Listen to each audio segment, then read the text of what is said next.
ফুল ভালোবাসে না এমন মানুষ মনে হয় কমই আছে। ফুল দেখতে যেমন সুন্দর তেমন ভালো লাগে, একদম মনকে ভালো করে দেয়। ফুলগুলো দেখে আমার খুবই ভালো লাগছিল। বিকেলে মেয়েদেরকে নিয়ে বের হয়েছিলাম মেয়েদের পছন্দের খাবার খাওয়ার জন্য। তো মেয়েরা ওয়াফেল খেয়েছে। ওয়াফেল তেমন একটা আমার পছন্দ না, আর মিষ্টি ধরনের খাবার আজকে কেন জানি একদমই খেতে ইচ্ছে করছিল না। ইচ্ছে করছিল ঝাল ঝাল করে ঝালমুড়ি খাই বা একটু ফুচকা খাই। ঝালমুড়ি ফুচকার দোকানে এসে আমার জন্য ফুচকা আর ঝালমুড়ির অর্ডার দিয়ে দিয়েছি। তো এদিকে ঝালমুড়ি তৈরি করছিল, প্রচুর মশলা, কালো জিরা, তারপর চটপটি, ঘুমনি সব কিছু মিলিয়ে। এই দোকানের ঝালমুড়ির সুনাম আগেও শুনেছি, কিন্তু আমার ওইভাবে আর খাওয়া হয়নি। তো আজকে চিন্তা করলাম যে এখান থেকে ঝালমুড়ি নিয়ে যাই। ঝালমুড়ি অবশ্য দাঁড়িয়ে থেকে খেতে পারলে ভালো লাগতো, কিন্তু গরমের কারণে ইফরাত বাবু একটু বিরক্ত করছিল, তাই বাসায় নিয়ে যাই।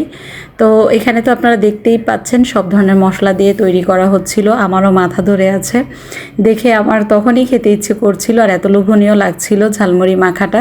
আমি বাসায় পার্সেল করে নিয়ে আসি। আর ঝালমুড়িটা দেখেন, দেখেই মনে হচ্ছে না যে অনেক টেস্ট হবে? হ্যাঁ, ঝালমুড়িটা অনেক টেস্ট ছিল আর খেতেও ভালো লাগছিল। আমার যেহেতু একটু ঝাল ঝাল খাবার খেতে ইচ্ছে করছিল। মুম্বাই মরিচের যে সুন্দর একটা ফ্লেভার বের হচ্ছিল, খুব ভালো লেগেছে ঝালমুড়িটা খেতে। তো বিকেল হলে কার কার এমন ঝালমুড়ি খেতে ইচ্ছে করে?